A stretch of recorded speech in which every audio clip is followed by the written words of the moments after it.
各位街坊大家好，中東嗰邊就打到飛沙走石，美國同伊朗嗰場2026年嘅衝突呢，真係搞到全世界都心驚膽跳。有人話係大國博弈，有人話係霸權嘅最後掙扎。我哋今日呢，就用最貼地、最唔官方嘅角度去分析呢一場特朗普嘅交易大師背後嘅如意算盤，仲有佢點樣望住中國呢個對手呢？記住啦，我哋今日係旁觀者嘅角度分析呢一場大龍鳳背後嘅底層邏輯嘅。咁首先呢，我哋睇下特朗普點解要打呢場仗啦。大家回想一下2月28號嗰陣，美以聯手開火，嗰個陣仗真係震撼。特朗普嘅策略好直接，佢唔係想學以前啲總統咁派幾十萬人去搞長期佔領或者係政權更迭，佢嘅思維就好生意人嘅，目標明確，搞定佢哋嘅核武能力、導彈庫，再用軍事壓力逼你埋單。但係呢，理想就好豐富、好豐滿，現實就好骨感。伊朗呢個地方呢，就歷史話俾我哋知，從來都唔係好蝦嘅對手。特朗普本來諗住就可以好快搞掂，但係變成咗膠着嘅狀態。你睇下佢喺社交媒體上邊講嘅説法啦，一時就話消滅海軍，一時又話封鎖港口，呢種極限施壓嘅手法係佢一貫嘅風格。但問題係，當荷姆茲海峽一封，全球油價就即刻飆升。亞洲多地就出現燃料短缺，呢個時候呢，美國軍隊軍事強權雖然展現咗，但同時亦都暴露咗佢哋中東嘅軟肋。因為當你選擇咗武力，你就要承擔後果。但係同時到咗4月初呢，雖然兩邊喺巴基斯坦嘅斡旋下就搞咗個2星期停火，但呢個停火究竟係和平嘅曙光啊，定係一波風暴前嘅安靜呢？咁依我睇呢個不過係兩邊體力不支下嘅緩兵之計啦。睇下講到霸權啦，好多人就以為特朗普做緊世界警察，錯啦，佢係美國優先嘅政策，核心其實就係戰略收縮。大家要明白，特朗普嘅思維係，如果做世界警察要貼錢，要死人，要成日睇人面色，咁呢一個位呢，就唔做都罷啦。所以佢點解對北約、對傳統嘅聯盟體系咁冷淡呢？因為佢覺得呢啲係負資產。但呢一度呢，就有一個好吊詭嘅矛盾，當美國越想縮沙呢，佢呢嘅喺國際上邊影響力嘅資源呢，就流失得越快。盟友見到美國咁樣呢，話走就走，自然會諗：如果我有事，你係咪又係咁樣拋棄我啊？結果就係全球多國就開始採取對沖嘅策略，唔再單邊咁壓住美國啦。呢種霸權嘅動搖呢，就係結構性嘅。當美國將貿易關稅、安全承諾全部變成籌碼，咁佢其實就係將自己嘅軟實力呢放咗喺賭台上邊，贏咗就可以短期內換到利益，輸就全球對美國就嘅信任啦。輸咗美國嘅信任。好啦，講完中東，重頭戲嚟啦。特朗普點睇中國呢？好多人以為中美係要打一場你死我活嘅戰爭，但如果你細心啲留意2026年呢幾個月發生嘅情況，你會發現兩國嘅關係其實就好微妙嘅。特朗普對中國嘅態度係又愛又恨。愛呢係因為佢需要中國嘅市場同供應鏈嚟支撐佢嘅經濟，恨嘅呢就係因為始終覺得中國嘅製造業同技術崛起威脅到美國嘅核心利益。參考下近期嘅政策文件同市場分析啦，你就會發現一個趨勢，美國就開始選擇性脫歐。咩叫選擇性呢？即係話芯片啊、稀土啊、軍工呢一啲涉及國家安全嘅領域啦。美國就會不計代價去限制你，但係一般嘅消費品啊、低端製造業，大家仲可以坐落嚟慢慢傾嘅。咁重點係嚟啦，咁就中國應對手法都好高明嘅。當美國想用關稅嚟撳住中國嗰陣呢，中國呢就反制，就唔係一味對罵，而係好似太極咁針對關鍵資源呢進行調控。當你特朗普想喺中國搞事呢，需要能源供應穩定嘅時候呢，中國嘅供應鏈呢就穩定性就會變成一個談判籌碼啦。咁呢場博弈呢，亦已經變成咗一種動態平衡。特朗普知道美國國內嘅通脹壓力同埋工業復甦需求，令佢就唔可以同中國徹底決裂。而中國亦都深知喺全球經濟動盪嘅境況下呢，保持穩定，避免正面嘅軍事衝突係首要嘅任務。講咗咁多大道理啦，咁可能又會問關我咩事呢？咁其實呢種大國博弈直接影響嘅係我哋入邊個袋入邊嘅錢。如果你睇下最近金融市場黃金同白銀嘅價格波動呢，其實就係呢一場地緣政治恐慌嘅反射。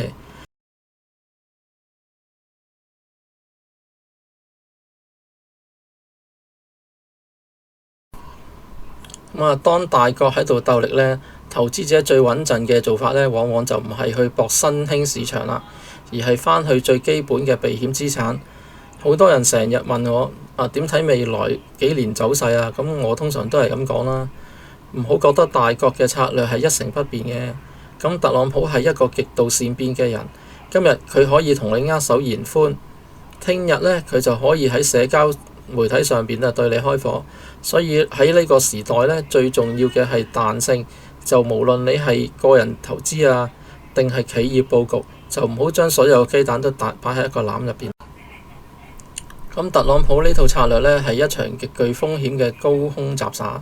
佢利用軍事壓力去逼對手伊朗讓步，利用關稅去逼對手中國簽訂有利於美國嘅貿易協議。咁佢嘅核心邏輯呢，就永遠係交易。喺佢嘅眼中呢，冇咩係神聖不可侵犯嘅，只要價錢啱呢，咩都可以拎嚟講。但係世界往往就唔會好似生意合約咁容易處理嘅。當呢一種交易式嘅外交遇上複雜嘅民族主義啊、宗教衝突或者係大國嘅核心利益呢，就會好容易大概就會碰撞啦。咁對於中國嚟講呢，面對呢一種出牌不按常理嘅對手呢，最緊要係保持定力，發展自己嘅技術，安善自己嘅供應鏈，呢啲先至係面對未來嘅大變局嘅底氣啦。受到美國同伊拉克緊張個局勢加劇影響呢，全球油價就近期可以話經歷咗一場過山車。繼日前因為地緣政治危機，國際油價一度飆升之後呢，最新嘅數據顯示，西德州嘅輕質原油呢 WTI 昨日出現回吐啦，跌返去$96，而兩大原油嘅期貨指標同樣係錄得大約3% 嘅跌幅。市場依家就屏息以待，關注返美伊略雙方喺伊斯蘭馬巴德進行嘅談判進度，以及兩國上呢就究竟有啲咩籌碼啦。咁事件嘅起因就係美國宣布呢4月13號格蘭威治時間下晝2點開始實施對伊斯蘭港口沿海地區嘅封鎖行動。美國中央司令部表明呢次行動係針對所有進出伊朗嘅船隻，範圍係涵蓋阿拉伯灣同阿曼灣嘅。面對美方嘅封鎖令呢，伊朗嘅態度就相當強硬。伊朗嘅軍方喺聲明入邊就批評美國威脅封鎖荷默茲海峽係海盜行徑，並揚言呢，如果港口安全冇辦法人人共享呢，咁就人人都冇。咁伊朗同時就威脅要攻擊波斯灣鄰國嘅港口，令雙方停火協議岌岌可危。咁呢，目前市場最關心嘅係呢一場僵局點樣收科。雖然美伊兩國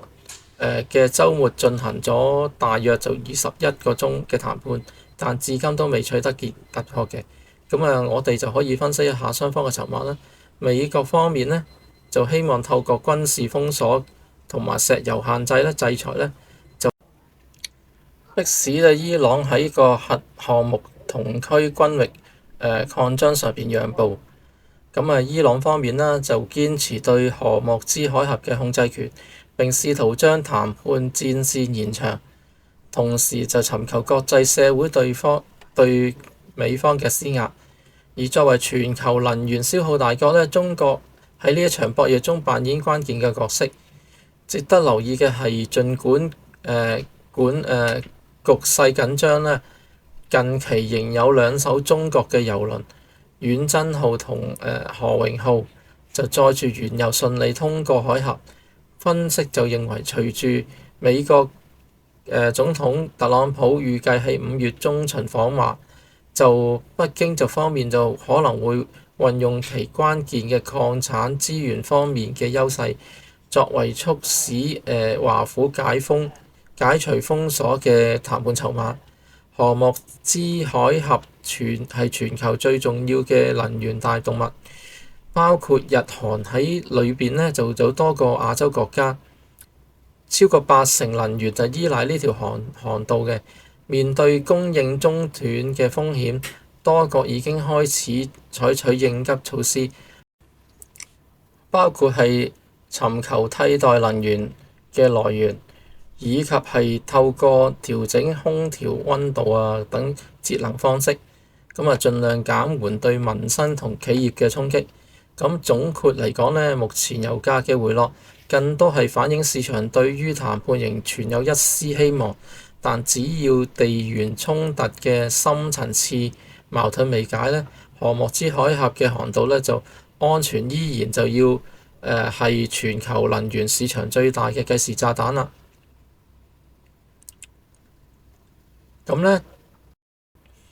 首先我哋就從權力結構嘅角度啦。舊一代嘅領導層以故最高領袖哈梅內伊為核心，係一個相對嘅封閉，以宗教權威同革命意識形態為主導嘅體系。哈梅內伊執政咗超過40年，佢嘅決策風格呢偏向長期博弈，以守為攻，擅長利用代理人戰爭、非對稱性威脅同外交迂迴嚟維護伊朗嘅地區影響力。但呢種模式嘅缺點呢，就令好容易令伊朗陷入被孤立、制裁、經濟困難、內部不滿嘅惡性循環。尤其呢係年輕新一代嘅人當中呢，對革命話語嘅認同感正在下降。而新一代嘅領導層呢，以哈梅內伊之子穆傑塔巴哈梅內伊為代表嘅，雖然同樣係出於革命精英家庭，但係佢嘅成長背景、教育經歷同國際視野同父輩就有明顯不同嘅。據多方面分析呢，穆傑塔巴呢就係更加熟悉現代國際關係嘅運作規則，更注重實用主義同成本效益分析嘅。佢喺上任後首份聲明中呢，雖然強調團結、復仇同和解3個關鍵詞，但係同時亦都向阿拉伯國家呢就釋出善意，呼籲與地區國家保持友好且建立建設性嘅關係。呢種硬中有軟、鬥中有談嘅姿態，反映新一代嘅領導人更懂得喺堅持核心利益嘅同時，為外交談判預留空間嘅。第二呢，就係經濟思維，睇舊領導層長期奉行抵抗性嘅經濟，強調自給自足，減少對西方依賴，但結果係伊朗嘅能源產業、金融體系同科技發展長期受制於制裁，民生問題日益突出。而新一代嘅領導人呢，包括總統佩扎斯基安、等溫和派嘅人物呢，更加意識到經濟穩定先於意識形態嘅對抗。咁佢哋明白呢，要維持政權長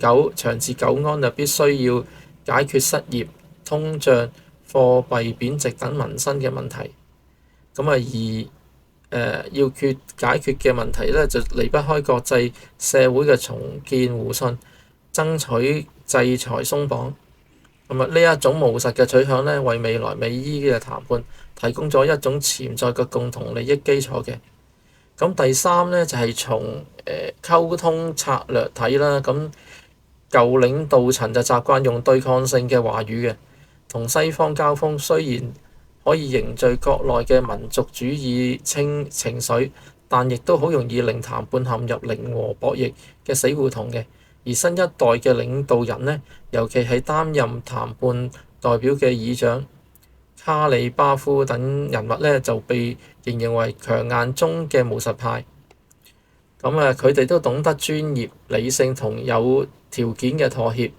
嘅方式同美方溝通嘅，甚至主動釋放小步善意，基於同意增加放行通過荷莫茲海峽嘅郵輪數量，作為建立互信嘅試探。美國總統特朗普亦都曾經公開讚揚伊朗新領導層理性同埋專業，認為呢政權已經更迭，雙方有機會達成協議嘅。雖然呢一種評價帶嚟咗政治嘅宣傳成分，但亦都反映咗新一代嘅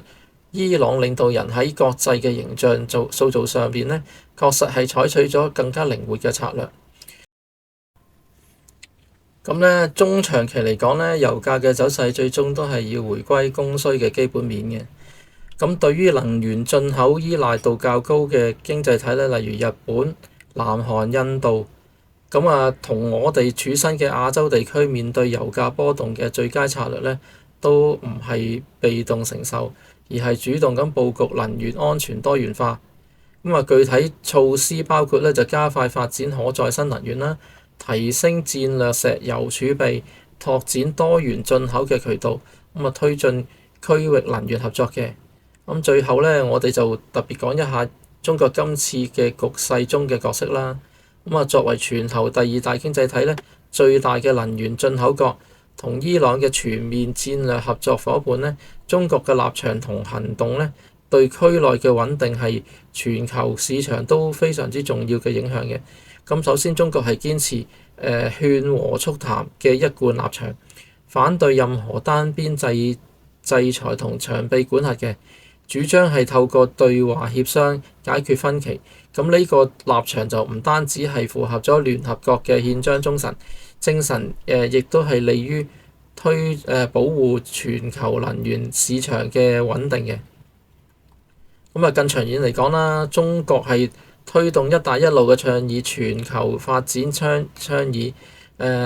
同全球安全嘅倡議，都係強調共同緩和綜合合作同埋可持續嘅安全觀嘅。呢種觀念如果係喺中東地區得到更多嘅認同同實踐呢，將會有助於根本上改善區域嘅安全生態。包括美伊在內嘅各方，創造一個對話多於對抗、合作多於猜忌嘅長期環境嘅。最後就送大家一句共勉之啦。就係一個充滿不確定性嘅世界入邊呢，我哋唯一可以把握嘅呢，就係保持清醒嘅頭腦、靈活嘅策略同堅定嘅信念。多謝各位收聽，下次再會。